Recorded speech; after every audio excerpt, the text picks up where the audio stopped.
Hey, health junkies! It's time for The Health Fix. Join your host, Dr. Jannine Krause, as she gives you a dose of what you need to know and do right now to take control of your health from the inside out, to rebel against aging, look damn good, fight stress, and laugh every day. Hello there, health junkies. Welcome to another episode of The Health Fix. I'm your host, Dr. Jannine Krause. In today's episode, we are going to be talking about creating habits versus goals. And the reason I want to talk about this in today's episode is because, well, we're starting out at the first of the year here in 2019, and sadly enough, 80% of folks that set New Year's resolutions throw in the towel on them by January 12th. That's not even a full 2 weeks of trying to give it their all on their new goal. And unfortunately, we do all this goal setting, but we really mean to set habits, because habits are a means to an end, and that end being the goal. Unfortunately, we kind of do it all backwards. Sometimes we have all of these little goals and we can overwhelm ourselves when really we need to be forming some habits to create good foundations to get to our end goals. Now, I, of course, help patients with creating healthy habits, and all the time in my office, I'm repeatedly asked to help people lose weight. And it's like, I need to lose 100 pounds in the next 6 months. Never mind how to get there. And unfortunately, we never end up with great results when we're trying to do things too fast and trying to pound on too many really crazy habits and goals at the same time. Now, another biggie that I hear in my office is, I want to get healthy, I want to lose weight, I want to do it all right now. And that never works well because there's too many things compounding. And so we're going to talk a little bit today about how to create habits that can get you to your end goal, and how to make sure that your goal is really something that you want and it's something that is realistic. Because I don't know how often I will have folks come in my office and go, I want to get healthy and I want to start running. And, they're like, and I also need to lose 100 pounds. And I go, okay, well, when's the last time you ran? And they're like, oh, high school? And so, and now they're in their 40s. Now you can imagine that's been a couple years since they last ran. They're now overweight. They don't exercise regularly. You just can't go from couch to running. There's a lot involved in that. And so it's all about creating little habits to get to that end point. So perhaps you've heard of the statement that says it takes 21 days to start a habit, or 21 days to create a habit. Now, you might have even heard me say it before, because I do find that if someone can stick with something for 3 weeks, they will tend to stick with it longer. But where did that statement come from? So in doing my research for this podcast, I found that in the 1950s, a plastic surgeon named Maxwell Maltz came up with the idea that it takes about 21 days to start a habit, because in his case, he found it would take a patient 21 days to get used to seeing their new face after he performed a nose job on them. So it's kind of interesting that just this guy's observation in his office got us to the point where we were all kind of saying it takes 21 days to create a habit. Now, that's not necessarily the case, but I have seen that it's, on par with what I often see. Now, there has been some research. Now we have a group who published in the European Journal of Social Psychology that their study that looked at 96 people over a 12-week period, they found that it took about 66 days for a new habit to be solidified and actually stick in these individuals. And in some people, it took 18 days on the lower end and up to 254 days on the long end. Now, mind you, the study was only 12 weeks, But apparently they must have been tracking the folks longer than those 12 weeks, since it took some folks 254 days. So if you are struggling to create habits that stick, guess what? Some folks it took 254 days. So don't be hard on yourself. So what is it in our brains that guides us to reach goals or form habits? It boils down to dopamine. That neurotransmitter dopamine, that signal that the dopamine gives us gets stronger as we get closer to a goal or carrying out of habit. I mean, just think about your habits that you've set that quite possibly maybe aren't the healthiest habits, like perhaps having that after work drink. You know, in that last hour or so of work, you might actually be like hallucinating about sitting down in your favorite chair, having that sip of wine, or maybe it's wine and chocolate, or maybe you're just a chocolate kind of person. And so every day after work, you think about having that piece of chocolate in your chair, just unwinding from the day. Hey, let's face it, we all like our dopamine hits. And this is why we end up forming habits that feel good, whether they're technically good or bad for us. And, that's the reason why, smoking, cigarettes, sugar, those kind of things are so addictive, because it really does press our dopamine button and we feel good doing these certain things. So when we look at habits, a lot of people try to create habits that don't feel good to them. If you are an individual who loves eating pizza and you want to break your pizza habit and you go to eating salad, well, salad's tasty to me, but shoot, if you put a pizza in front of me and a salad, you better believe that I'm going to want that pizza versus the salad. And so you have to be taking these habits and creating things that you're going to enjoy. So maybe going from pizza to something that's not as calorically dense but tastes good. I don't know what that may be. It's going to be different for every single person out there, but something to think about. So in my research on habits, I kind of found that James Clear, he has a book called Atomic Habits, is kind of the guru out there in terms of helping folks set habits that stick.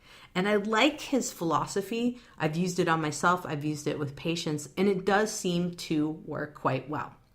So here's his philosophy. A habit starts with a cue, meaning a thought, a feeling, an emotion that triggers a craving, which is that craving is that motivational force behind the habit.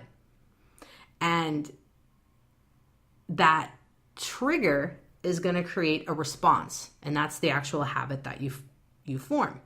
And that response is going to provide a reward, and this is the feeling you get from the response. The response, with that reward that you get, you're satisfying the craving, which is that motivational force behind the habit. And ultimately, everything goes back to being associated with the cue. So together, all four of those steps create a neurological feedback to the brain. And so this cue, craving, response, reward allows you to create automatic habits. Now, a cue, these type of automatic habits that start with a certain cue can be bad habits. And a bad habit cannot be eradicated. It has to be replaced. I think this is a very important component here to think about for a second. A lot of us, if we say we like chocolate cake, maybe I just like chocolate cake, I don't know. But chocolate cake, for an example, who doesn't like chocolate cake, really?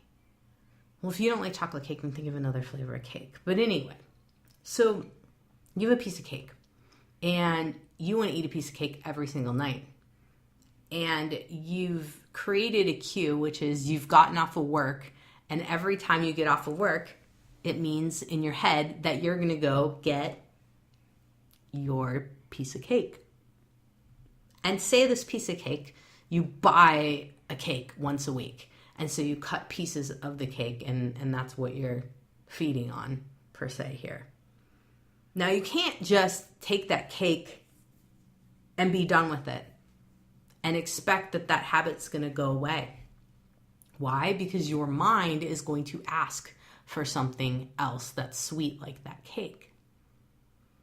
Now you cannot buy that cake, which is one way to try to erase the habit, but yet our minds are strong. We've created a sweet craving. We're going to rifle through the cabinet and look for something else that's sweet and try to create a habit out of that.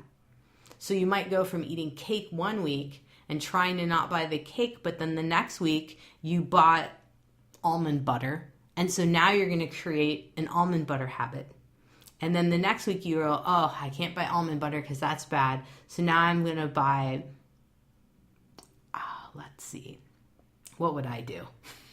Sweet potatoes.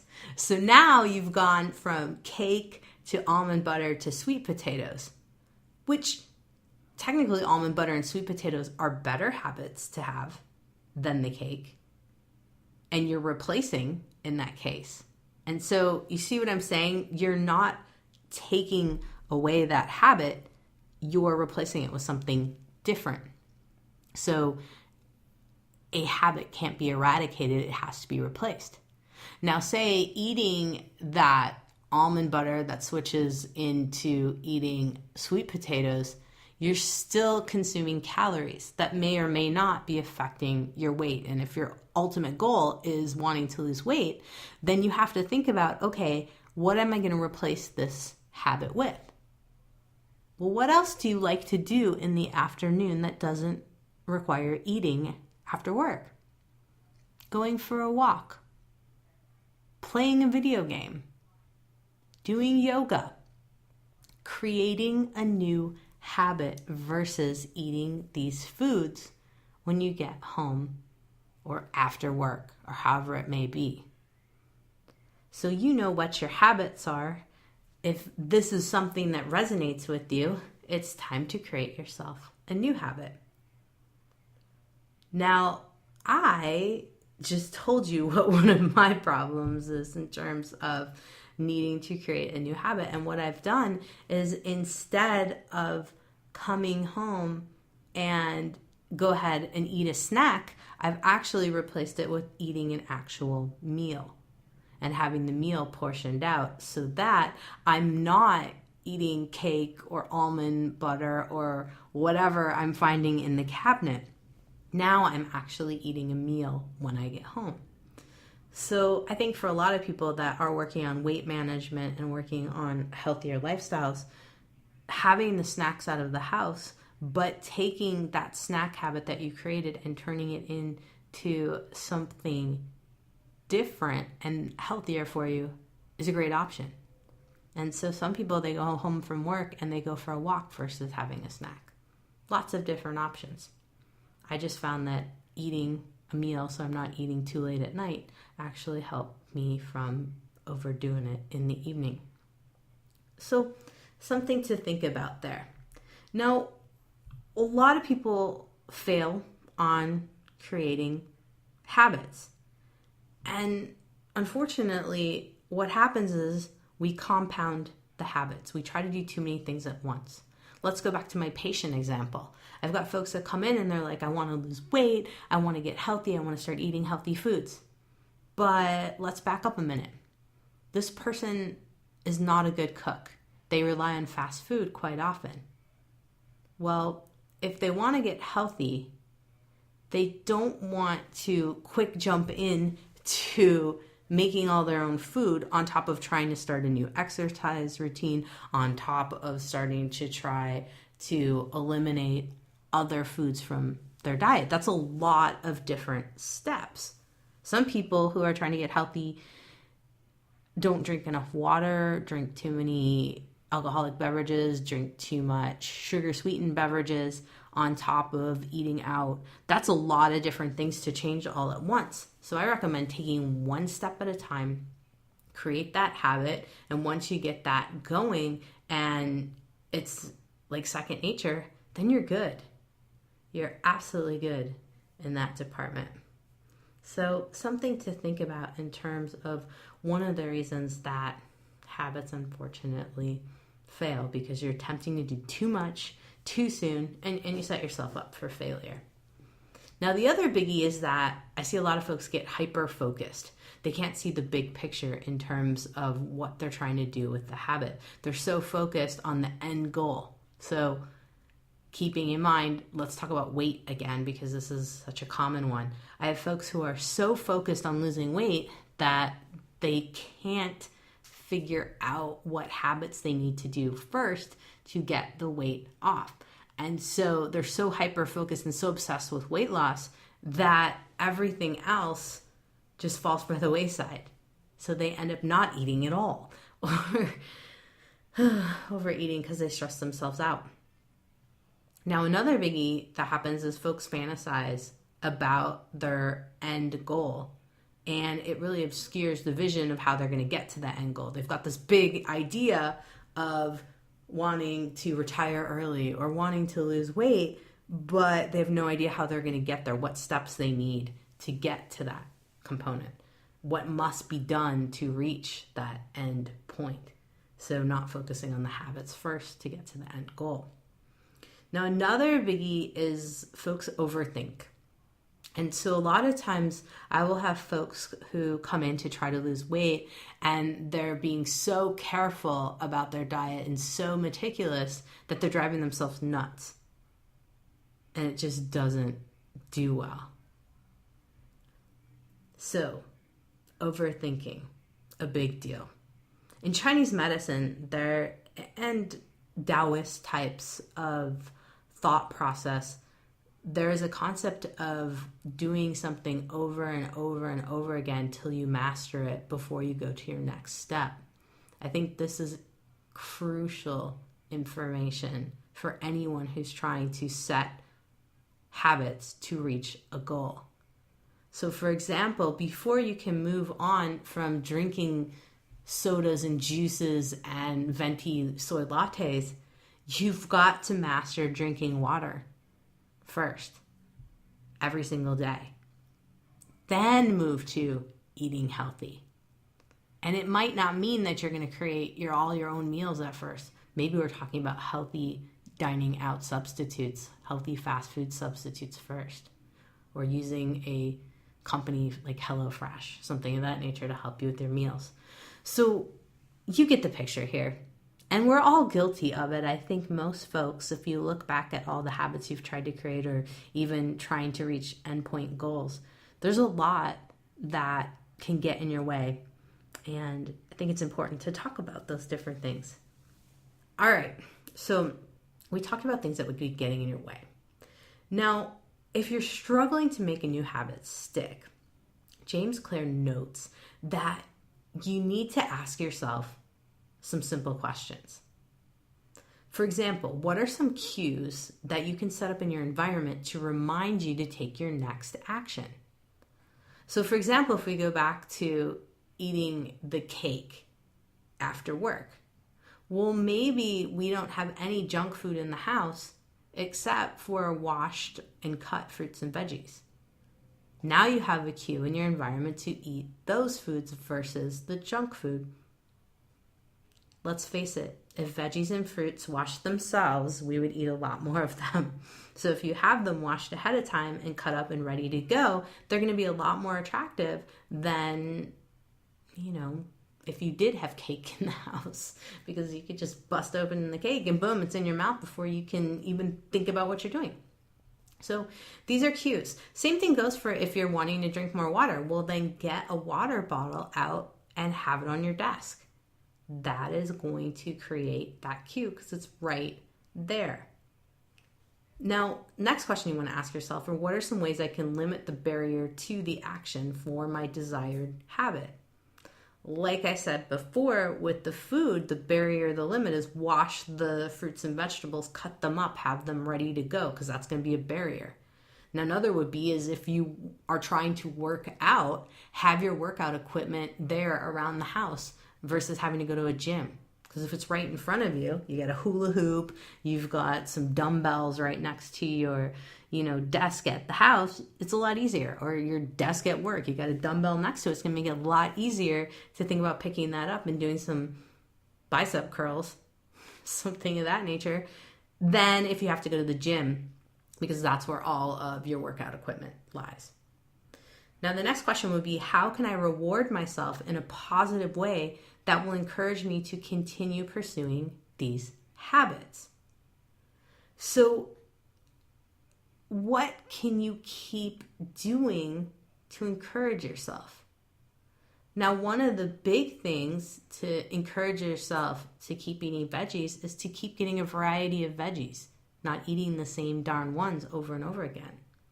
What about, the workouts to encourage you to keep pursuing your habit? Get a new workout tool, something more fun. If you got the dumbbell, then get a kettlebell. Get some bands, something to encourage you to keep going.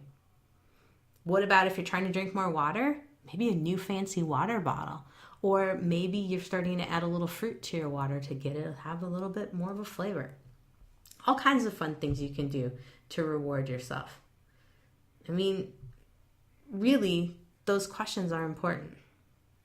Now, let's think of it this way. Habits are just daily goals that get to an end point. So keeping in mind, we often will talk about goals, and that's what we use for big picture words. And habits, we don't really think about as being the means to the ends, the means to get to your certain goal. So think about it a little bit differently. And hopefully by the end of this podcast, you've got a little sense of oh, okay, if I start working on habits, they can help me to get to my end goal. Which may, for some of you, be like, duh, of course, that's how this works. But really, think about it.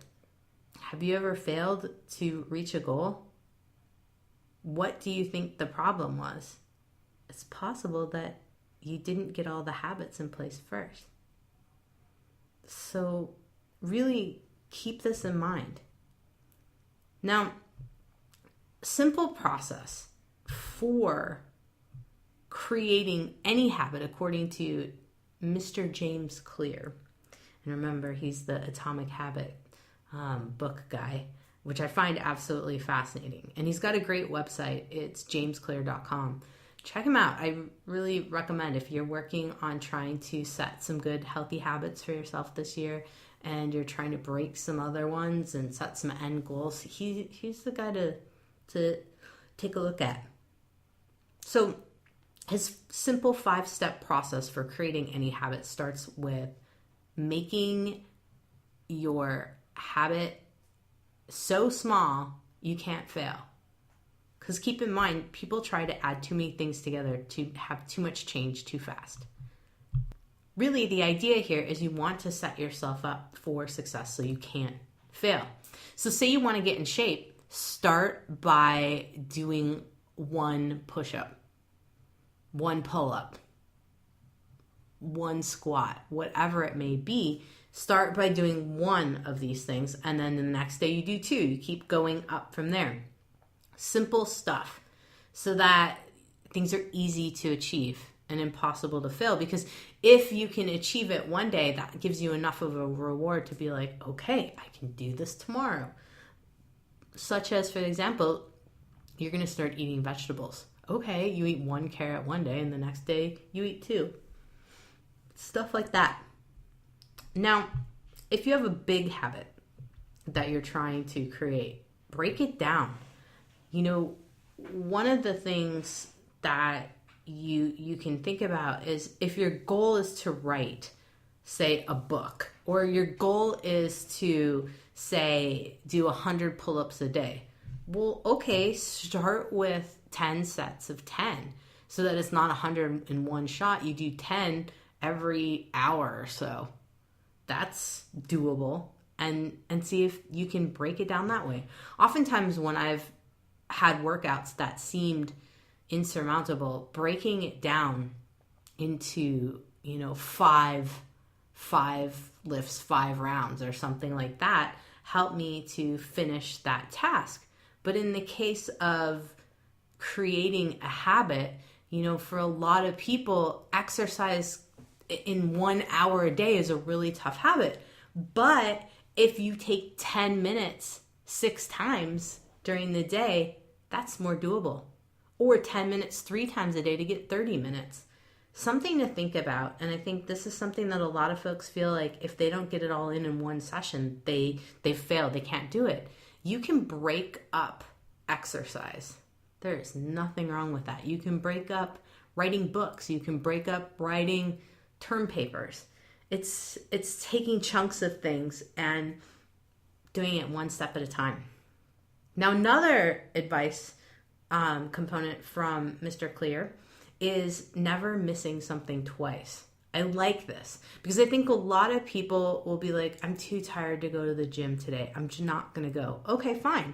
You miss one day. Great. Just don't miss 2 days in a row. You can miss one workout. You can miss one day of eating perfectly. Just don't miss 2 days in a row. I feel like in this case, this is a huge component. And I've used this with many of my patients when we're starting to work on reinforcing working out, reinforcing eating healthy. Because I think, unfortunately, a lot of people too, if they goof up one day, they're like, oh, I'm done with this. I'm not going to do it again. You know what? I failed. No, give yourself grace for one day and then go back and just don't let yourself miss working out or miss writing or miss whatever your endpoint goal or habit is here. Just miss once and then get back on the horse. Do it again. Eat your junk food that you are not going to do once, but not twice in a row. Things of that nature. Now, another thing that he talks about is being patient and finding a sustainable pace. I think a lot of us are too focused on trying to get to our goal or get our habits set like in a matter of days. It doesn't work that way. And I see this over and over in my office as well. And I keep trying to tell folks, you've got to have success one day at a time.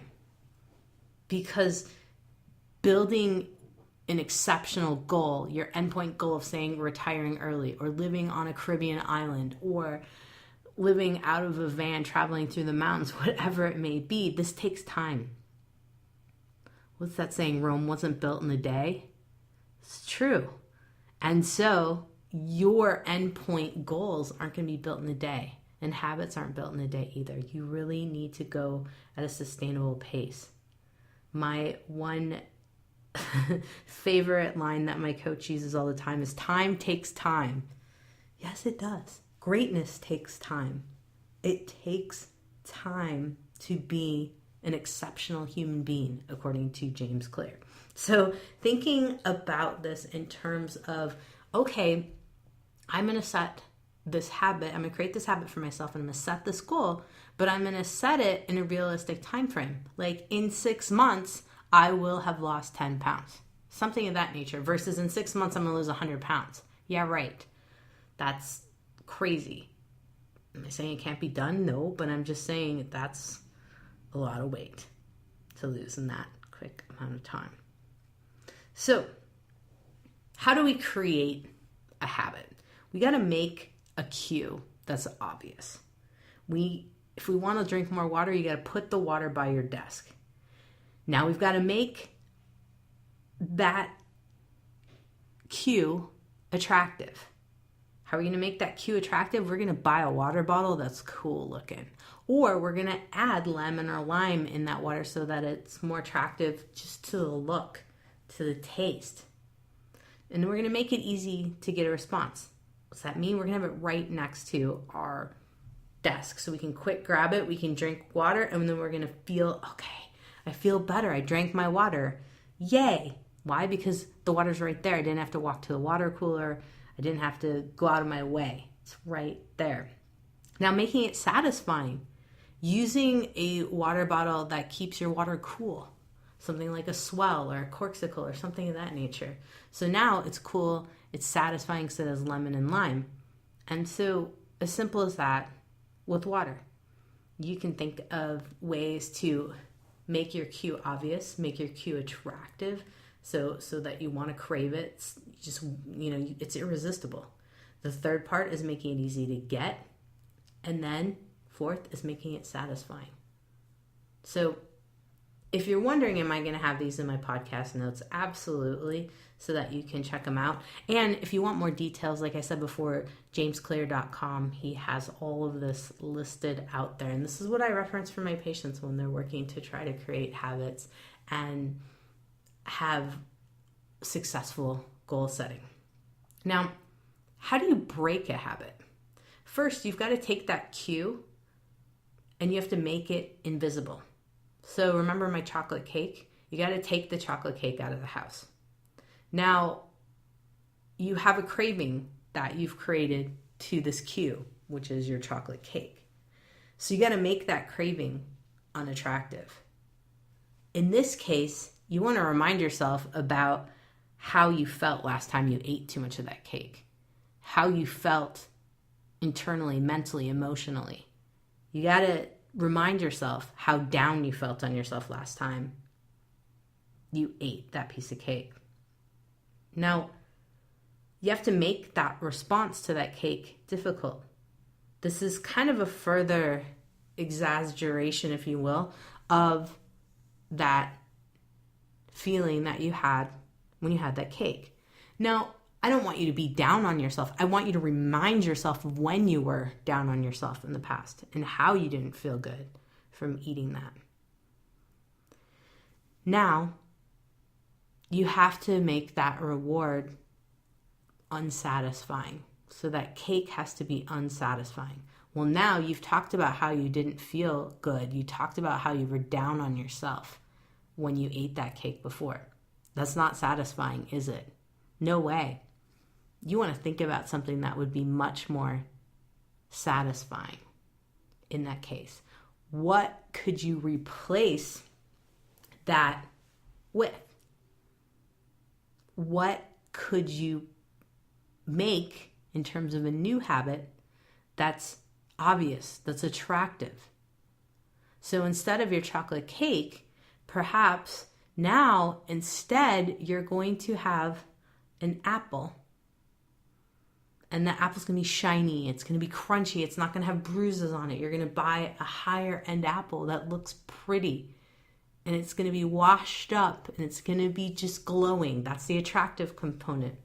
And you're going to make it easy. Why? It's going to be right out in front of you in your fruit bowl. All pretty, just waiting for you. And you know that it's going to be satisfying because it's going to be the apple you like the best. It's going to be the crunchiest, sweetest apple that you've had before that you know is absolutely delicious. So that's how you take the cake, turn it into something that's not as attractive, and make an apple look amazing. I think a lot of people will just buy whatever kind of apple at the grocery store that's on sale. No, buy the most pretty apples, the most shiny ones, the ones without the bruises. Spend a little bit on it, because if it looks attractive, you're going to want it a lot more. So think about that. Now, I've talked about these habits. What I haven't talked about is goal setting. This is your end point. So remember, the habits are the means to your end, which is the goal. And so first things first with goals, when you're trying to set something, you want to be thinking, should I have, is my goal something I think I should meet as a part of achieving an endpoint? Or is this a goal you want to achieve as an ultimate goal? So for example, if you ask yourself, oh, I need to do this, or I should do this to get to this endpoint, you're talking about a habit. So for example, if you need to save money to retire early, the need to save money is a habit. You need to learn a habit of saving money to be able to retire early. Retiring early is your goal. See where I'm going with this? And I'm really hammering in on this habit versus goal because I think it's really important for folks this time of the year, the beginning of the year, when New Year's resolutions are at the forefront of a lot of folks' minds is that you're going to fail to set your habit if you don't have a clear end goal. Like, for example, I need to lose weight to be healthy. Okay, if you need to lose weight, or you should lose weight to be healthy, you got to create some habits first. That being healthy is your end goal. Unfortunately, goals are too big, too vague. They lack substance. They're unenjoyable often. And sometimes they're not even your own goal. Like, someone else wants you to lose weight. Someone else wants you to quit drinking or smoking, but you really don't want to. Another big deal with goals is that you don't chart your progress. If you're trying to lose weight, you need to be journaling what you're eating. You need to know what's going in your mouth. You need to know how much is going in your mouth. You need to know what kind of foods you're eating, because that gives you a heck of a lot of information. And by charting that information, you know what habits you need to change and what habits are working in order to help you to get to your endpoint of losing weight. Another big thing with goal setting is underestimating the time it takes to complete the goal. A lot of people will be like, I'm going to lose weight in 6 months, or they'll have a vacation set or a wedding or something, and they're like, I need to lose 30 pounds by this time, and it's like 2 months away. It's not the way this works. You're underestimating the completion time. Sometimes too is a lot of people will set negative goals, and the negative goals are goals that are going to harm their thought process. And for a lot of people, I go back to weight loss again, is that sometimes the weight isn't the issue. Sometimes there's other underlying issues that are more important to deal with. And focusing on the weight distracts from other emotional components, like getting certain needs met first, like love, security, feeling comfortable, feeling safe, things of that nature. Those are important needs to have met before you can get to your endpoint goal. So something to think about in that department. The other biggie with goals is not appreciating failure.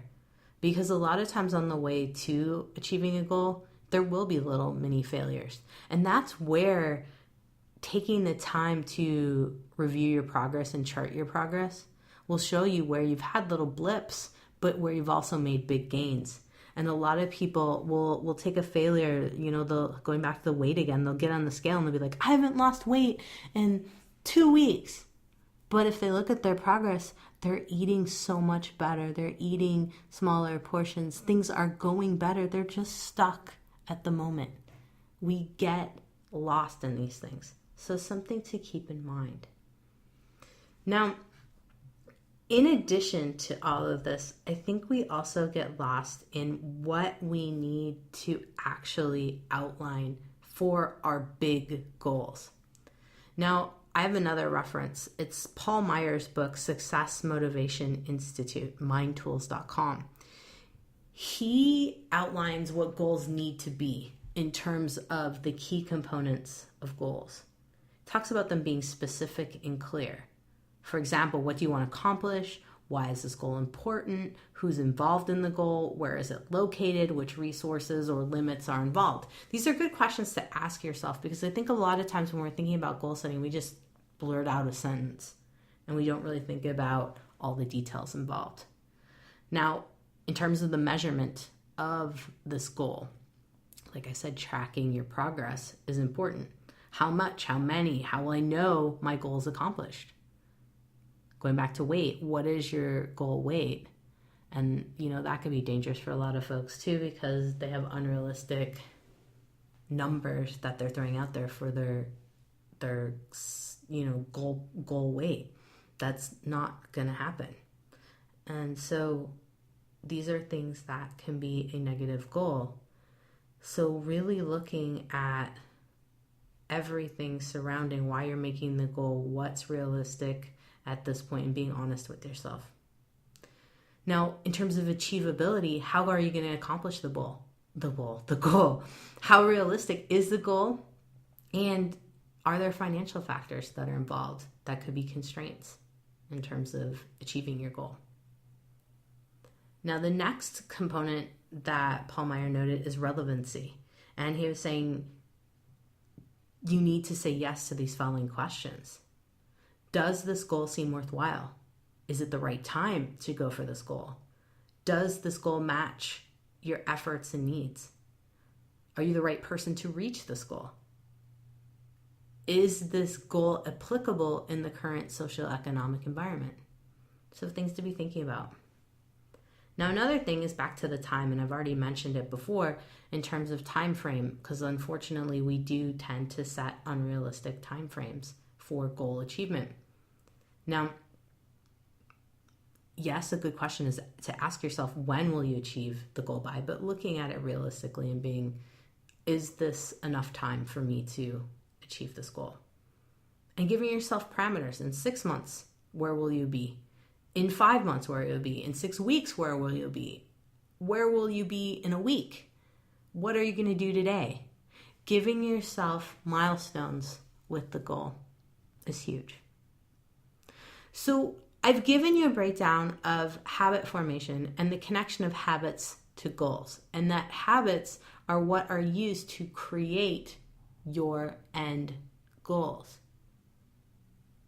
Now, I want you to spend some time, if you've struggled with creating habits and making them stick, or you're a serial goal creator, but you never seem to be achieving your goals and you're getting pretty down on yourself, what you want to be thinking about is, have you created enough habits to get you to your goal? Or have you created a goal that's just unrealistic? Or are you not tracking your progress and giving yourself milestones to reach, so targets to reach along the way? All of the success that I've seen in my practice with goal and habit creation comes with a plan, just like a business plan. It's outlined, it's detailed, and it outlines what habits need to be created to get to this end goal.